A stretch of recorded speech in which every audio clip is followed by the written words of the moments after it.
Hello everyone, welcome eight study hub. आज हम लोग सिक्स क्लास की ज्योग्राफी के चैप्टर 1 का एक्सरसाइज सॉल्यूशन यहाँ पे डिस्कस करने वाले हैं। सो स्टार्ट करते हैं। फर्स्ट क्वेश्चन, पार्ट में A, how does a planet differ from a star. Planet और स्टार में क्या डिफरेंस होता है। ठीक है, बेसिकली प्लैनेट और स्टार्स दोनों ही सेलेस्टियल बॉडीज हैं, बट उनमें बेसिक जो डिफरेंस है वो क्या होता है। जैसे प्लैनेट जो हमारे होते हैं, जैसे हमारे अर्थ, वीनस एक्सेट्रा, यहाँ पे क्या है, उनके पास में अपनी हीट और लाइट नहीं होती। ठीक है, वो कैसे लिट अप करते हैं? बिकॉज ऑफ स्टार्स की जो लाइट है उनके ऊपर जो फॉल आउट करेगी उसकी वजह से वो लिट अप करेंगे। ठीक है, so basically planets are celestial bodies, they do not have their own heat and light, they are lit by light of the star, for example Earth. ठीक है, और स्टार्स क्या होते हैं? स्टार भी सेलेस्टियल बॉडीज ही हैं, बट डिफरेंस क्या है? डिफरेंस ये है कि उनके पास में उनका खुद का हीट और लाइट होता है। फॉर एग्जाम्पल सन, तो stars are the celestial bodies but they have own heat and light. Example के लिए आप सन लिख सकते हैं। Question number 2, what is meant by the solar system. अभी सोलर सिस्टम के अंदर इस पिक्चर में आप जो देख पा रहे हो, हमारा सन, मार्स और ये जो 8 प्लैनेट्स हैं ये सारे, जैसे मरकरी, वीनस, मार्स, अर्थ, जुपिटर, नेपच्यून, यूरेनस, सैटर्न, ये 8 प्लैनेट्स। और ये जो बेल्ट आप देख पा रहे हैं यहाँ पिक्चर में, इसको बोलते हैं एस्टेरॉइड बेल्ट। ये बेल्ट और कुछ मेटेरॉइड्स, ये सारे मिलके सोलर सिस्टम बनाते हैं। यानी कि the sun, 8 planets, satellites and some other celestial bodies, for example asteroids and meteoroids, form the solar system. और सन क्या है? Sun head of the solar family है। नेक्स्ट क्वेश्चन अगर आप देखेंगे तो इसमें क्या है, name all the planets according to their distance from the sun. Sun के से जो उनकी डिस्टेंस है उसके अकॉर्डिंग आपको 9 प्लैनेट्स के नाम लिखने हैं, 8 प्लैनेट्स के, सॉरी। सो आपकी बुक में एक फॉर्मूला दिया गया है, my very efficient mother just served us nuts. इसके फर्स्ट लेटर से आप सारे प्लैनेट्स के नाम लिख सकते हैं। हर जो वर्ड्स है उसका फर्स्ट वर्ड प्लैनेट्स के फर्स्ट वर्ड को डिनोट करेगा। जैसे कि माई में M, so Mercury, very, Venus, Earth, Mars, Jupiter, Saturn, Uranus and Neptune. So आपको ये फॉर्मूला याद रखना है, my very efficient mother just served us nuts. So planets कौन कौन से हो गए? Mercury, Venus, Earth, Mars, Jupiter, Saturn, Uranus and Neptune. Next question, why is the Earth called a unique planet. अब अर्थ यूनिक प्लैनेट क्यों है? ऐसा क्यों है कि अर्थ को ही यूनिक प्लैनेट बोलते हैं? बिकॉज अर्थ ही एक ऐसा प्लैनेट है जहां पे लाइफ मिलता है। ठीक है, लाइफ की कोई भी फॉर्म जो पॉसिबल है वो अर्थ के ऊपर ही पॉसिबल है। अब वो अर्थ के ऊपर ही क्यों पॉसिबल है? बिकॉज ये ना तो ज्यादा हॉट है और ना ही बहुत ज्यादा कोल्ड है, जिससे क्या है कि लाइफ को सर्वाइव करना इजी होता है। फिर लाइफ सपोर्टिंग जो एलिमेंट्स हैं जैसे कि वाटर, एयर, ये सब इसेंशियल है हमारी लाइफ के लिए। ये ओनली अर्थ के ऊपर ही अवेलेबल है, यानी कि जो अर्थ का एटमोस्फियर है वो लाइफ को सपोर्ट करता है। इसीलिए अर्थ एक यूनिक प्लैनेट है। और अर्थ देखने से ब्लू दिखाई देता है क्योंकि अर्थ का 70% जो पार्ट है वो वाटर है, 30% जो है वो आपकी लैंड है। सो ऊपर से अगर देखेंगे आप एटमॉस्फेयर से तो ये ब्लू दिखाई देता है, इसीलिए इसको ब्लू प्लैनेट भी बोलते हैं। तो स्पेशल क्यों है ये?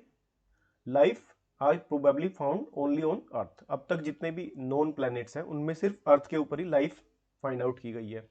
सो the earth is neither too hot nor too cold, it has water and air which are very essential for our survival. Air में ऐसा क्या है जो हमारे सर्वाइवल के लिए इसेंशियल है? Air has life supporting gas like oxygen. ठीक है, next question, why do we see only one side of the moon always. Moon का हमें हमेशा एक ही साइड दिखाई देता है, ऐसा क्यों है? बिकॉज क्या है कि मून जो अर्थ है हमारी उसका सैटेलाइट है और अर्थ के चारों ओर रोटेशन करता है।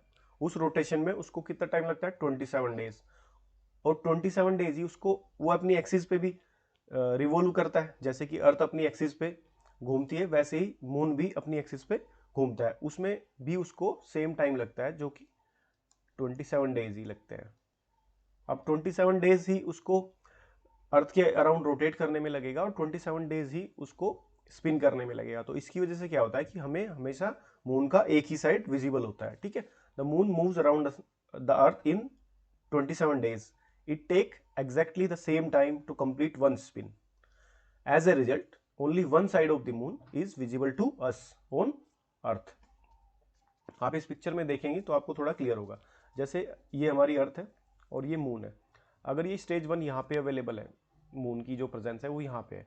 अब इसको ये रोटेशन, ये जो स्पिन है, ये ऐसे घूमने में कितना टाइम लगाता है 27 डेज, और इस रोटेशन को कंप्लीट करने में भी 27 डेज ही लगाएगा। अब अगर मून यहाँ से यहाँ तक, यानी कि इसने अपनी जो ये पूरी सर्कल है इसका 1/4 पार्ट अगर ये कवर करेगा, यानी कि यहाँ से मूव करके ये यहाँ अगर आएगा तो इसका 1/4 जर्नी कंप्लीट हो गया इस सर्कल का। लेकिन जब ये यहाँ से यहाँ आएगा तो ये अपनी एक्सिस पे भी टर्न करेगा, स्पिन करेगा, और 1/4 अगर पार्ट सेम ड्यूरेशन इसको लगती है यहाँ से यहाँ वापस आने में 27 डेज, और अपनी अर्थ पे स्पिन करने में भी 27 डेज। तो यानी कि 1/4 ये स्पिन पूरा होगा। तो यहाँ पे ये एरो को ध्यान से देखेंगे तो यहाँ आते आते ये ऐसे टर्न कर रहा है, और ऐसे टर्न करके यहाँ पे जब आएगा तो यही पार्ट हमें यहाँ पे भी विजिबल होगा। यानी कि जो पर्सन यहाँ खड़ा है अर्थ के ऊपर उसको ये पार्ट विजिबल है, और जो यहाँ पे खड़ा होगा उसको भी यही पार्ट विजिबल होगा। फिर आप अगर थर्ड स्टेज में आएंगे, यहाँ पर अगर आप कोई पर्सन खड़ा है तो उसको भी यही पार्ट विजिबल होगा। यानी कि स्टेज 1 ऐसे रोटेट करेगी, स्टेज 1 से ऐसे, फिर ये रोटेट होके यहाँ पे आएगा, और इस थर्ड में ये पोजीशन होगी, फोर्थ में ये पोजीशन होगी। इसकी वजह से क्या होता है, एक ही पार्ट विजिबल होता है। आप इस एनिमेशन से इसको समझ सकते हो। देखिए ये अर्थ पे कोई पर्सन खड़ा है यहाँ पे, वो इसको देख रहा है, ये देखिए जैसे ये टर्न कर रहा है तो ये ओनली यही जो स्माइलिंग पार्ट है ये आपको विजिबल हो रहा है। ये सिचुएशन ऐसे बनती है, ठीक है। चलिए, what is the universe. Basically universe क्या है, देखिए आप कहाँ रहते हैं, अर्थ के ऊपर। अर्थ कहाँ पे लाई करेगी, अर्थ है सोलर सिस्टम के अंदर। सोलर सिस्टम मिल्की वे गैलेक्सी का एक पार्ट है, और मिल्की वे गैलेक्सी के जैसी बिलियंस ऑफ गैलेक्सी मिलके यूनिवर्स बनाती हैं। तो यूनिवर्स क्या है, यूनिवर्स सब कुछ है। Each and everything you see, आप जो भी कुछ देखते हैं अपने आसपास वो सब यूनिवर्स का एक पार्ट है। Universe is all of space and time, space and time and their content, और उनसे मिलके जो भी कंटेंट बना है including planets, stars, galaxies and all other form of the matter and energy. Matter और एनर्जी यानी कि आप अपने आसपास कुछ भी अगर देखते हैं वो सब यूनिवर्स का एक पार्ट है। It is difficult to imagine how big the universe is. अब यूनिवर्स कितना एक्सपेंड हो चुका है, कितना बड़ा है, ये अभी इमेजिनेशन के परे है, ठीक है। ये रिसर्चेबल टॉपिक्स है, scientist are researching. Next question, अभी इसमें क्या है, करेक्ट आंसर आपको टिक करना है सेकंड क्वेश्चन पे। The planet known as Earth twin, Earth का ट्विन जो है आपने चैप्टर में पढ़ा होगा, किसको बोलते हैं, कौन है अर्थ का ट्विन, जुपिटर, सैटर्न और वीनस। इनमें से एक ऑप्शन आप सेलेक्ट करेंगे तो Venus is the twin of earth. ये अर्थ से इसकी जो प्रॉपर्टीज है वो साइज और इसकी जो स्पेशल एटमॉस्फेयर है वो अर्थ से मैच करता है, इसलिए इसको क्या बोलते हैं, अर्थ का ट्विन बोलते हैं। Next question, which is the third nearest planet to sun. Sun से नियरेस्ट थर्ड प्लैनेट कौन सा होगा, आप फॉर्मूला अगर याद करें, माई वेरी एफिशिएंट, यानी कि फर्स्ट, सेकंड, थर्ड। माई से मरकरी, वी से वीनस, एंड थर्ड एफिशिएंट से क्या बनेगा, अर्थ। तो थर्ड नियरेस्ट प्लैनेट कौन सा हो गया, अर्थ, अर्थ हो गया, सॉरी ये गलत है, so this is the right answer. So earth is the nearest planet, third nearest planet to sun. Next question, all the planet moves around the sun in a circular path, rectangular path और elongated path.